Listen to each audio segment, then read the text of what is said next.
Hello, welcome to another one of our videos. This video, my brother, is going to turn your stomach in every possible way. We've been warning for a long time that things would end up like this. The communist advance, the advance of the far left, the ideologies they preach, which turned into narratives, brought into public debate and finally became law. When we warned, we were called prophets of doom, conspiracy theorists, and so on. Today we're living this harsh reality that could have been avoided.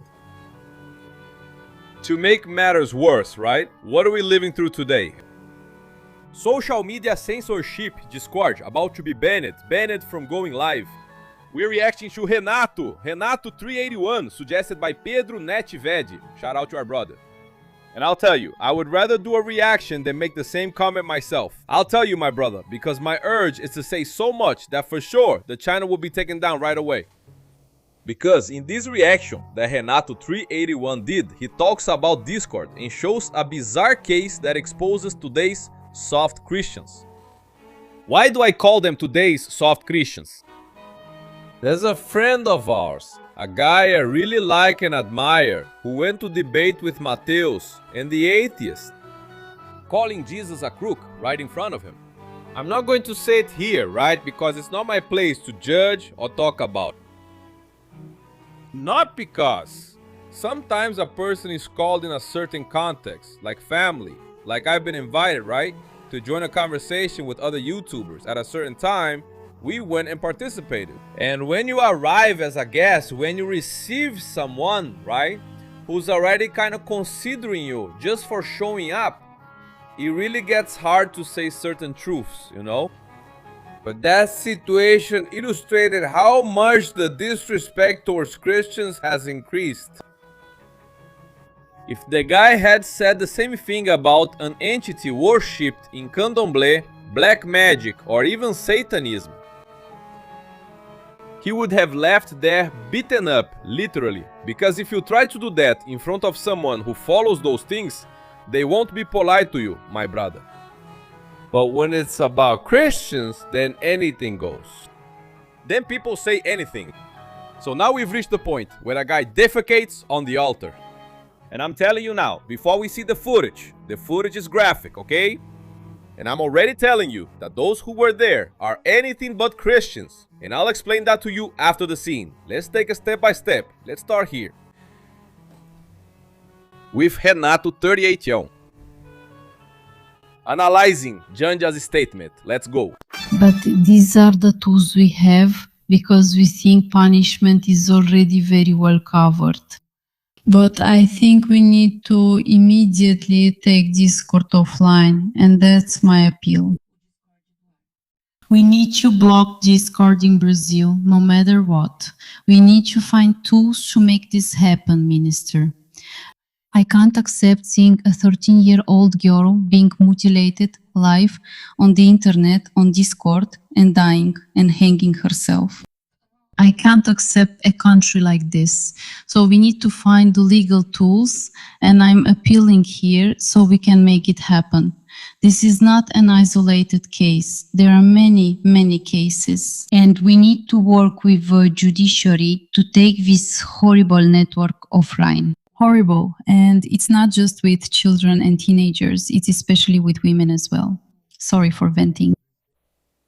In the last episode, Janja interrupted Lula, humiliated Lula, saying, "A woman has a child when she wants to." Now Janja is doing a great favor to the enemies of the Workers' Party. Disagree! No! Don't back down an inch! I want Janja to shut down Discord in Brazil. This is going to mean millions of lost votes for Lula from all those gamers out there who support the Workers' Party. The case of the 13-year-old girl is outrageous. But, once again, it would happen with or without Discord. With Discord banned, they would move to social networks without headquarters in Brazil, which wouldn't cooperate with the justice system. Those bastards who did this to that girl will be punished. Now, with Discord banned, the apps they will use will guarantee their impunity. Once again, feminist laws harm honest women and only benefit false accusers. That's why they want to silence me. Because I don't just say this, I also prove it. With primary data, with game theory, and in the case of the Maria da Peña law, with primary data showing an explosion in the number of crime reports against women. Records of violence against women. And also of divorce and the destruction of stable families. Once again, Janja, every time she opens her mouth, does the opposition a huge favor. There are even people who claim that there is a possibility that both Lula and Flávio could be considered ineligible. That to me is the only explanation for Renan Santos still being between 6 and 7 in the Pauli market. They even say that Lula won't go to the debates. And Flávio, afraid of getting attacked by everyone, won't go either. If that happens, it will be a great opportunity for someone to step up and show that they're going to be the real opposition. Janja, if you keep wanting to ban everything, you're just making sure you'll be out of that wonderful house you live in. Isn't that right, Erlen? Once again, it's disrespectful to human nature and to the biblical principle of subsidiarity. Who should control what a minor accesses on the internet? The federal government or their parents? That's right. Banning Discord will only drive criminals to platforms that don't cooperate with the authorities and will lead to impunity for criminals. Each leftist elected represents thousands of unpunished lowlifes. This damn brutalized animal, blasphemous, sacrilegious, coming from the miasmatic swamp of hell, defecates in a Christian church. And then we are not even supposed to lay a finger on him, right? Because anti-Christian bigotry is allowed. Now, I want to see if this coward has the guts to do that in an Islamic mosque. Then let's see what the religion of peace would do to him. Or the system itself claiming Islamophobia, right? It's always double standards. I'm tired. A man enters the church and defecates on the altar. And nobody does anything. Dozens of worshippers just stand still. Would it have been like this 100 years ago? Would it have been like this 50 years ago? Because people are behaving like slaves. They are letting their God be humiliated and disrespected with such blasphemy. Because the state is taking over the parent's role as provider and protector. The communists, the relativists, the polylogists, they hate children, they hate women, and they hate men. They want men to behave like women. They want women to behave like men. And they want adults to be treated like children. And they want children to be treated like adults. They want to invert the nature of things. That is the role of Satan. Including the two who appeared here, Felipe Ilha and Paulo Cogos. I'm not sure, but I think they will be candidates. I'll look into it. And starting from the 16th. Look, my brothers, I'll even show you, because that was so heavy, family. When I was looking at Pedro's tip here, look at what I was looking at here. I'm checking out this mod kit because it helps me relax. Seriously, what is it? Man, if you don't distract yourself a little, if you take it too hard, you have a heart attack, my brother. A real heart attack. Right? Because let me tell you something, my brother. So, not only were there no Christians, these people are not Christians. They're not even men. There were no men there. Why, my brother? I'm not all that, really. But whoever the guy was, he wouldn't do that in front of me, right? He wouldn't do that in front of me. No way. Davi. But what if the guy was 10 meters tall? What if he was an MMA fighter? He still wouldn't do it. Because Samuel Coach invented something, and he even said a phrase about it, like this. Look, Samuel Coach's phrase. God created man, and I made them equal. Referring to one of the creations, right? Of the inventions, literally, that made man's strength equal. Because in the past, before it existed, the bigger one would beat the smaller. That's it. So Samuel Coach saw this and decided to intervene, right? I'm obviously equating him to God, right? But speaking here on our physical plane, what was happening was very wrong, right? So, my brothers, look at this. certain rules that the state imposes. Laws. I find it a bit difficult. I'm not saying you should be like me. I'm saying that I find it a bit difficult to follow so that the holders understand. So this guy wouldn't do it in front of me. And you can see how trusting in the justice system has become complicated. Although we should, right? We have the obligation to do it. If this guy does that in a satanic temple, if he does that in a temple of some Orisha, he lives there under arrest. And the media would give this event national coverage, maybe even international coverage. Like what happened in a Christian church, and they actually want more of this to happen. See, right? What China, Brazil's main partner today, does with the churches in its territory. And you're seeing this spread.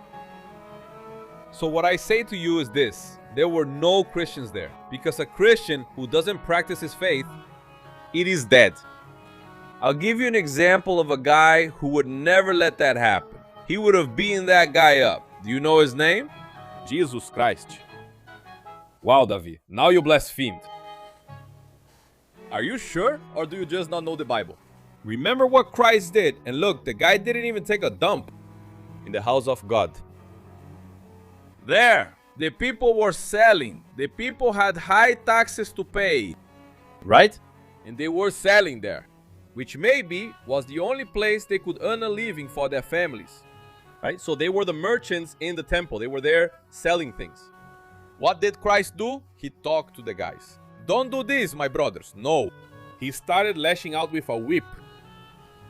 Because when they do things that offend God, there's nothing else to do, my brother. Now, today's soft Christian,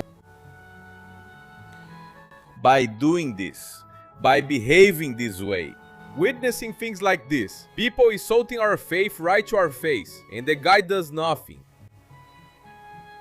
I'm going to tell you, my brother, that we throw away all the sacrifice of the early Christians, as they like to call them. Those who fought in the Crusades. Those who faced paganism. The way they hunted people. There were people burned in cauldrons. There were people dismembered in public squares. All because of persecution of the faith. And those guys said, enough. We are going to raise our swords. So if those guys hadn't done that, we would still be hiding, like what's happening today in China. Even those who are regulated by the state, they are being constantly watched, and the rules just keep increasing. They only get stricter. Because the idea is that you really can't have that kind of ideology. Because in the Communist Party, as we know, ideology becomes God. So there can't be any other God. And that's gradually coming here. So that terrible image that you just saw illustrates this well. How, right? We are allowing it. The return of those old pagan customs. In a little while, my brother. Oh, I know that when we talk like this, way before. People say, here comes Davi. Now he's off on another tangent. Keep listening. Write it down. In a little while, and then only there and vice. If it keeps going like this, something similar to what existed in Sodom and Gomorrah will be institutionalized here. When you only look at the Bible as figurative stories, not literal ones, like some people like to say, no, but it's not literal. That's one thing. But if you imagine Sodom and Gomorrah as two prosperous cities, if you imagine Sodom and Gomorrah with policies and laws within their borders, you start to understand what kind of culture was rooted in those people. To reach the point of knocking on the citizen's door, note, they didn't break it down. They knocked. Look, we saw two handsome men going in there, and we want our right. It's in the Bible. We want our right to abuse them. If you come in here, you have to deal with us. And you're violating our rights. If you don't hand over the guys, we'll break in and knock down your door. And that's when the angel said, no, leave it to us. We'll go there now and all hell will break loose. And I can only see, I was going to say some names here, but I can't, right? But I could only see them getting their asses kicked. Anyway, right. My brother, the whole story is being trashed. What I meant to say got lost because the scene is so hilarious. I laughed just imagining it. But here's the thing. The time will come when they'll make laws like that. Hey, you there! Are you gay? No, I'm not gay. How do you know? Have you ever taken it up the ass? Have you ever taken it up the ass? You haven't taken it up the ass? Then you don't know. Let's take away your social points here. And as you progress, now you're required to have an experience with the butt. Let's widen that ring, right? But the wheel well was designed for a 14-inch wheel. You can't put a 20-inch wheel. But we are going to put a 20-inch wheel. We'll put a 20-inch rim on you. We're going to machine your crankshaft. We are going to make your engine block bigger. Is it standard? It was. It goes to 0.50 at least. We joke around, my brother. But the situation is grim. I'm going to stop here because if I keep going, then we'll end up being called phobic. And it has nothing to do with that, right? You see that all these ideologies are connected, right? So it got to the point where a guy literally spread his ass cheeks on the altar and nobody did anything. Look at the level we've reached. So God bless my brothers, take care, and we're in this together. Share your opinion below, but keep it civil, okay? I know it's hard, but leave it. I'm out.